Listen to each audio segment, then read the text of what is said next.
Assalamualaikum warahmatullahi wabarakatuh. Salam sejahtera untuk semuanya. Nah, kali ini podcast aspirasi ada di kampus B UNER Kebetulan di sini sudah ada Pak Arif Fatoni dari Komisi A dan juga Pak Sukowidodo. Karena kita udah vaksin lengkap, kayaknya lepas masker boleh deh Pak? Boleh ya? Begini mungkin. Kalau seperti ini kan gantengnya kelihatan. Atau sebaliknya. Pasti nih. Nah, jadi Pak Suko dan juga Pak Arif, kali ini kita sih mau bahas terkait tentang beberapa hari ke depan ini kan sudah masuk bulan Ramadan, ya kan? Tapi Surabaya masih PPKM level 2. Ya alhamdulillah kemarin turun kan dari level 3 menjadi level 2 per Maret tanggal 7 dan diperpanjang sampai 21 Maret besok. Bisa juga kemungkinannya kalau diperpanjang sampai mungkin masuk ke Ramadan juga masih level 2 nih kayak gitu. Nah mungkin ini ke Pak Arif dulu deh. Pak Arif, saya manggilnya Pak Arif atau Tony aja. Tony. Iya. Atau Mas Tony aja. Soalnya masih muda kayaknya. Mas Tony. Seandainya bulan Ramadan besok ini kita masih level 2, bagaimana sih Pak dampaknya di masyarakat sendiri? Apa yang dirasakan oleh masyarakat dari itu? Iya, tentu kalau masih penerapan PPKM itu masih level 2 di masa bulan Ramadan, tentu kan masih ada pengetatan-pengetatan, baik kapasitas tempat-tempat keagamaan yang dipakai untuk beribadah seperti masjid, musola, terus kemudian masih ada jam malam dan lain-lain sebagainya. Tetapi melalui kesempatan yang terhormat ini, karena saya bisa terhormat bersama Pak Dr. Sukowidodo ini, jadi saya sampaikan bahwa agar ini menjadi atensi pemerintah pusat, karena yang menetapkan itu kan pemerintah pusat. Betul. Bahwa Pak Jokowi, umat muslim itu sudah rindu menjalani Ramadan tanpa pengetatan. Sudah 2 tahun umat muslim ini adaptif terhadap itu. Tahun pertama 2020 oke lah, kita masih belum punya blueprint penanganan COVID ini. 2021 varian deltanya begitu ganas, sehingga mau tidak mau masyarakat saat itu adaptif mematuhi kebijakan pemerintah. Nah, varian Omikron ini kan kita semua tahu bahwa pemerintah telah berhasil menanggulangi dengan baik. Artinya tingkat keterisian rumah sakit rendah, jumlah warga khususnya Surabaya yang terpapar sembuh mencapai 93%, maka menurut kami ya sudah tidak relevan lagi Ramadan kali ini masih diterapkan PPKM. Agar apa? Agar masyarakat ini bisa melakukan proses ibadah di bulan suci ini dengan tenang, tanpa ada pengetatan, tanpa ada jam malam. Yang penting tanggung jawab kita semua, tanggung jawab saya, jenengan, Pak Dr. Sukowidodo untuk terus mengingatkan masyarakat agar jangan abai prokes. Jadi semisal ke masjid, ke musola, ya kita terus mengingatkan. Hakikat manusia itu kan saling mengingatkan. Nah, mengingatkan kalau tidak pakai masker ya pakai masker. Nah, itu saja yang penting. Karena apa? Sudah 2 tahun kita mengalami fase seperti ini, pertumbuhan ekonomi lambat, sektor kesehatan kita juga saat itu tidak bagus. Nah, kali ini kan semuanya sudah bagus, sektor kesehatan kita bagus. Ini saatnya upaya pemulihan ekonomi. Sudah 2 tahun warga Surabaya, umat muslim Surabaya ini tidak merasakan buka bersama karena pengetatan-pengetatan. Padahal kalau kita mau pakai logika sederhana saja, buka bersama itu bukan sekedar makan-makan saja, tetapi itulah momen di mana warga Surabaya melepas kerinduan terhadap rekan sejawatnya, teman SD-nya dan lain-lain berkumpul di bulan yang suci. Ketika berkumpul itu kan otomatis ekonomi bergulir. Karena apa? Depot pemesanannya banyak, restoran juga ordernya banyak. Itu buka bersama. Belum lagi kebiasaan umat muslim yang karena menganggap ini bulan suci maka akan dilipat gandakan pahalanya ketika berbuat baik.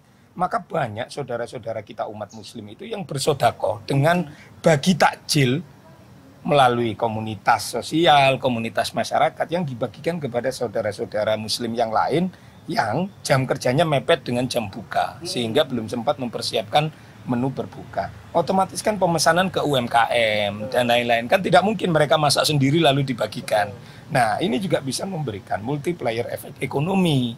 Jadi agar tujuan pemerintah, ekonomi pulih, kesehatan bangkit itu tercapai. Lah, tetapi kalau kemudian Ramadan kali ini masih diterapkan PPKM, ya menurut saya kontraproduktif gitu loh, dengan upaya-upaya pemulihan ekonomi, dengan upaya-upaya yang lain lah menurut saya. Jadi sudah tidak relevan itu kalau pendapat saya. Dan ini juga kehendak dari mayoritas umat muslim yang ada di Indonesia. Sudahlah, masyarakat sudah kesadaran kolektifnya tumbuh untuk disiplin prokes.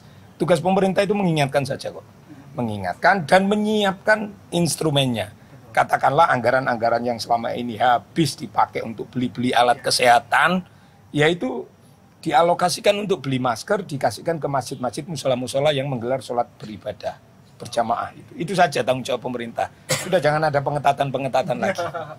Itu kalau saya, Mas. Karena memang beberapa hari ini kan juga di warga Surabaya itu juga muncul adanya keinginan untuk menghapuskan aturan PPKM selama bulan Ramadan kayak gitu kan.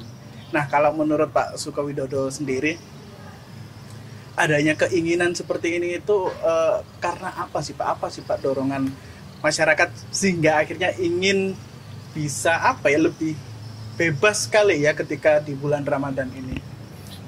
Sifat dasar manusia itu kan berkoloni ya, bersilaturahmi atau kita sebut dengan gregariousness ya kalau teori ini. Neng kampus Mas kayak teori. Bentik dosen temen. Nah, artinya ketika dia harus butuh orang lain, kader lain. Tetapi ada yang kita sebut dengan public policy, kebijakan negara, kebijakan publik yang beliau ini Mas Tony, tokoh muda yang saya kira tahu persis, itu ono aturannya, ada aturannya. Nah, pertimbangannya itu yang harus diputuskan. Saya sepakat bahwa pemerintah pusat tidak boleh dong memaksakan tanpa mendengar dari yang di lapangan. Yang tahu persis kan orang lokal tokohnya. Nah, di sini yang saya kira harus dipersatukan ya pikiran-pikiran itu. Oke, kalau misalnya Surabaya misalnya dilakukan itu, Pak Jokowi kan mengatakan kita hidup berdamai dengan COVID. WHO sudah mulai menginisiasi terhadap endemi. Kuncinya ya prokes tadi.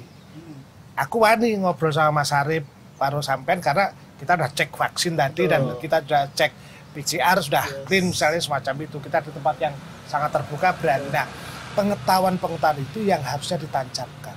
Jadi kalaupun toh tugas kita masyarakat diberikan tapi edukasi terhadap kesehatan. Nek biyen tinggi biaya rekursi obat, maka sekarang ya tadi masker dikasihkan. Terus PKL itu kasih dong itu sama tempat cuci, cek sarananya itu. Itu jadi apa ya?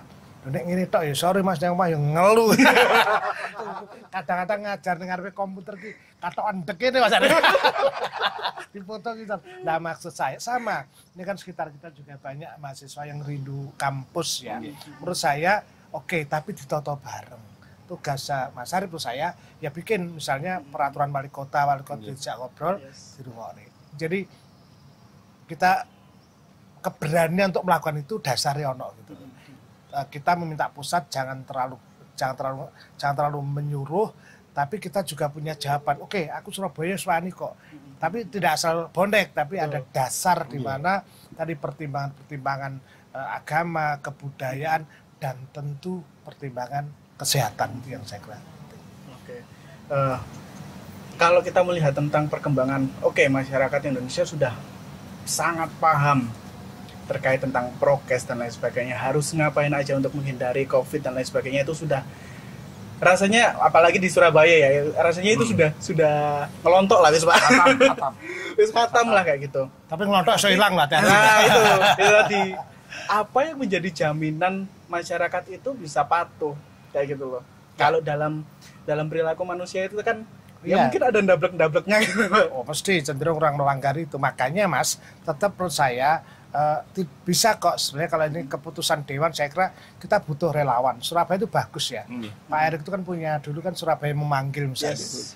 Kenapa tidak kita kemudian meminta relawan-relawan untuk menjadi misalnya penjagaan COVID selama Ramadan.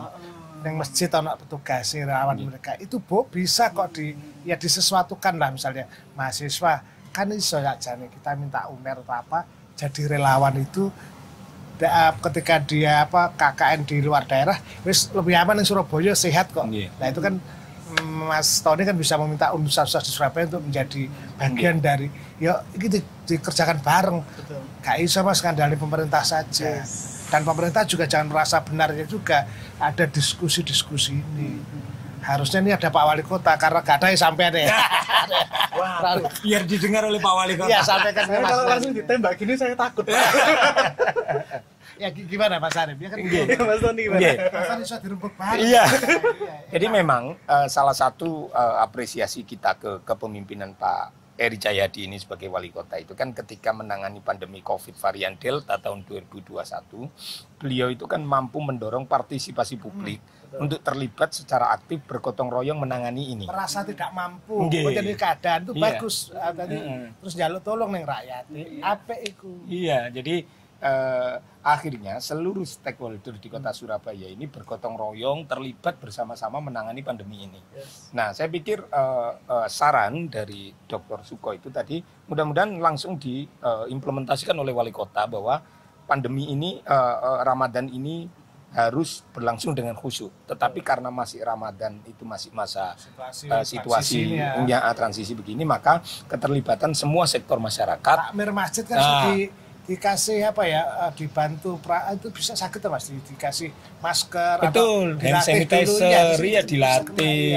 Nah, jadi kayak Pak Dokter tadi sampaikan, sukarelawan Surabaya memanggil yang sudah dapat sertifikat dari pemerintah kota itu kemudian digerakkan kembali, dikirim ke masjid-masjid musola untuk memberikan edukasi kepada takmir dan lain-lain bahwa harus begini, sehingga jamaah yang sedang melakukan sholat berjamaah itu tenang. Betul. Itulah, katakanlah seperti yang jenengan sampaikan tadi, barangkali ada jamaah yang lupa memakai masker, kita tidak perlu menegur secara represif, tetapi Pak nyuwun tolong maskernya dipakai demi kesehatan kita semua. Saya pikir cara-cara humanis seperti itu yang disukai oleh masyarakat, meskipun prosentasinya rendah. Artinya ya pasti akan ada saja warga Surabaya yang abai. Tetapi itu yang saya sampaikan tadi, bahwa hakikat manusia itu saling mengingatkan. Kalau ada sukarelawan yang terlibat dan lain-lain, mungkin kalau pas rapat dengan wali kota nanti kami sampaikan agar wali kota berinisiatif bekerja sama dengan kampus-kampus yang ada di kota Surabaya untuk bergerak secara bersama-sama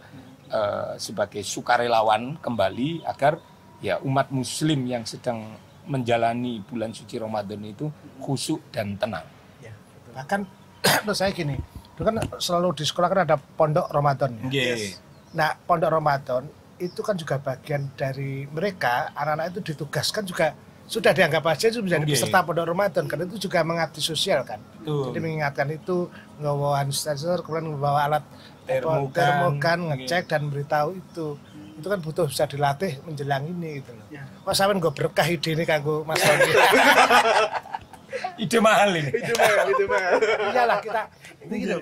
Saya mengajak nih loh. Gotong royong itu esensi yang disampaikan Mas Tony itu. Pikiran orang Surabaya kayak Mas Tony itu. Iki perkara wong akeh gitu loh. Iya kan?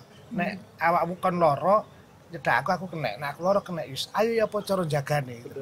Tapi kan jangan sampai menghilangkan silaturahmi karena lho nek jenenge omah dhewe iki yo jadi malah iso ini Mas, imun kita jiwa kita itu kan ya apa ya dhewean, aku nate ngalami dhewean yo. Stresnya luwih nemen deh.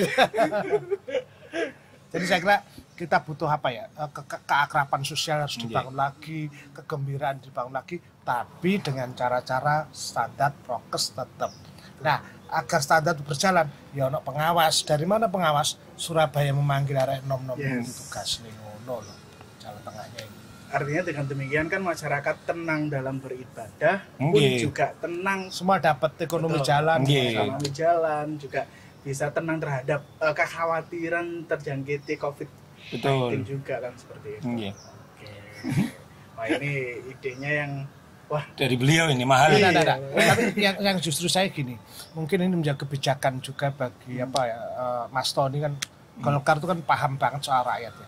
Maksud saya PKL ini juga sebelum Ramadan pastikan aja, oke, Anda boleh jualan, tapi harus diatur.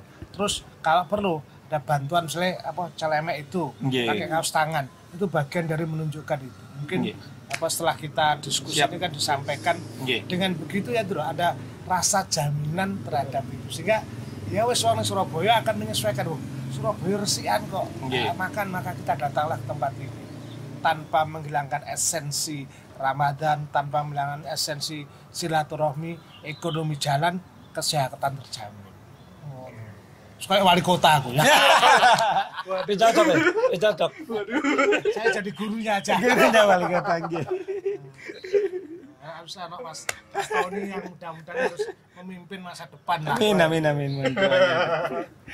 Mas Tony mungkin ada yang mau disampaikan lagi, Mas? Iya, makanya sebelum wacana ini bergulir, memang kami sempat rapat dengan Satpol PP dan tim gugus tugas ya BPBD hari ini. Itu kami sampaikan bahwa budaya makan umat Muslim ketika Ramadan itu berubah. Artinya yang biasanya sehari makan 3 kali itu pagi, siang, dan malam. Kemudian diawali jam 6 malam, biasanya jam 10, jam 11 lapar, itu makan lagi. Lah kalau kemudian Satpol PP dan teman-teman gugus tugas itu menerapkan aturan itu secara ansih, memahami aturan itu secara ansih, tidak humanis, maka akan terjadi potensi konflik horizontal. Nah, makanya sejak awal kami sampaikan, sudah pendekatan humanis yang selama ini dilakukan oleh teman-teman Satpol PP Kota Surabaya, pertahankan. Kan sekarang ada Satpol PP Pariwisata untuk mendampingi objek-objek vital itu. Makanya kami berharap selama bulan suci Ramadan, paling tidak personil Satpol PP yang ditugaskan untuk mengurai kerumunan itu adalah teman-teman Satpol PP yang paling tidak bisa tersenyum. Itu saja. Jadi jangan tugaskan penegak perda yang tidak bisa tersenyum, nanti salah kaprah di lapangan malah bahaya. Makanya kami dorong. Jadi tolong itu di briefing sebelum bulan suci Ramadan. Agar apa? Katakanlah ada warga kita yang jam 11 malam lapar makan di PKL. Ya mau tidak mau kan ya budaya antri kita agak lemah memang, kita sebagai sebuah bangsa itu kan uyel-uyelan. Ya turun lalu kemudian Pak Bu tolong antri jarak sekian. Manusia kalau diingatkan dengan pendekatan humanis gitu jauh lebih mengerti dibandingkan dengan cara-cara represif. Oh ini melanggar prokes, bubar. Ya bacok-bacokan Mbak nih bahasa Surabayanya gitu. Makanya makanya minimal keselak sih Pak. Iya. Kan diketak minimal keselak. Makanya itu sekarang kamu. Makanya kita dorong agar paling tidak sebelum pelaksanaan bulan suci Ramadan itu teman-teman personil Satpol PP memang harus di briefing ulang untuk bagaimana caranya tersenyum terlebih dahulu. Latih Mas. Latih nanti komunikasi. Iya, biar Satpol PP mengundang Dr. Sukowidodo untuk belajar bagaimana caranya berkomunikasi. Karena gini, betul. Komunikasi Surabaya, wong di pisu sosok ya guyu di Surabaya ya. Keakraban itu betul. Ini cara berkomunikasi itu kan enggak gampang. Enggak gampang ya. Jadi cara-cara komunikasi yang style Surabaya itu kan juga ngelek ning gak tepak ya aku mau iso keselak. Lah keselak langsung ngantem. Ruwet tuh. Dan tanggung jawab kita semua untuk menjaga kondusivitas wilayah kita setiap saat. Artinya Kamtipmas itu menjadi sangat penting. Nah, apalagi esensi bulan suci Ramadan itu kan kita diajari secara fikih, secara religius itu kan untuk banyak menahan sabar. Ketika sedang berpuasa kan gitu. Betul. Nah kalau kemudian malam harinya kita sedang makan dan lain-lain ditegur untuk bubar itu kan pasti marah.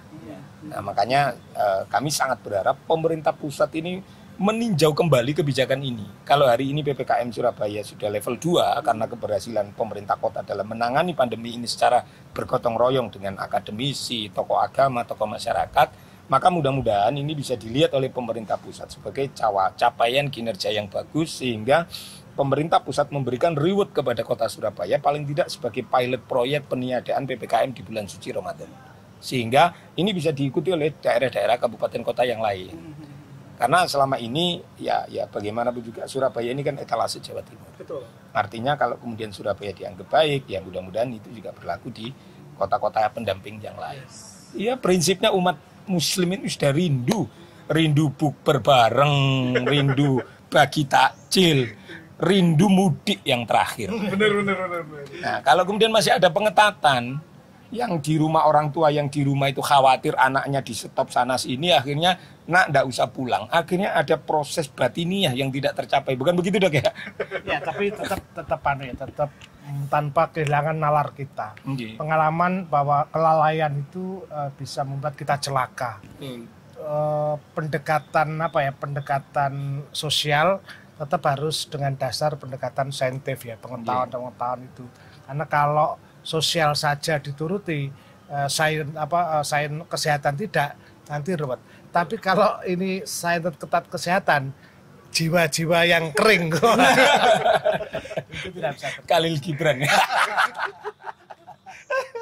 saya kira mungkin saya Mas Tony mewakili wakil rakyat, mohon agar Lebaran ini pertimbangan itu saya terima kasih sosial, tapi pertimbangan kesehatan tolong juga dijaga. Lalu yang penting adalah Pak Wali menyiapkan tadi instrumen relawan, dilatih, asalnya bagus ya, Satpol dilatih terus dan sebagainya. Saya kira tahap kita sudah tahap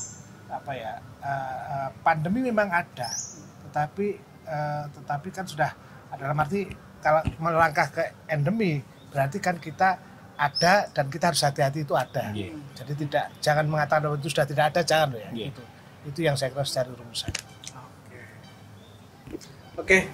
Berarti itu tadi ngobrol-ngobrol santai kita dengan Pak Arif Hatun dari Komisi A DPRD Surabaya dan juga Pak Suko Widodo dari UNER. Mudah-mudahan dari obrolan santai ini bisa tercetus satu ide yang bisa diterapkan di Surabaya juga. Dan mudah-mudahan apa yang diharapkan oleh warga Surabaya bisa didengarkan oleh pemerintah pusat. Dan juga yang dapat reward nggak hanya Surabaya, tapi kota-kota di Jawa Timur. Ya, termasuk Sidoarjo. Saya di Sidoarjo soalnya. Biar dapat juga. Oke, itu dulu dari kita podcast Aspirasi. Sampai jumpa di bulan berikutnya.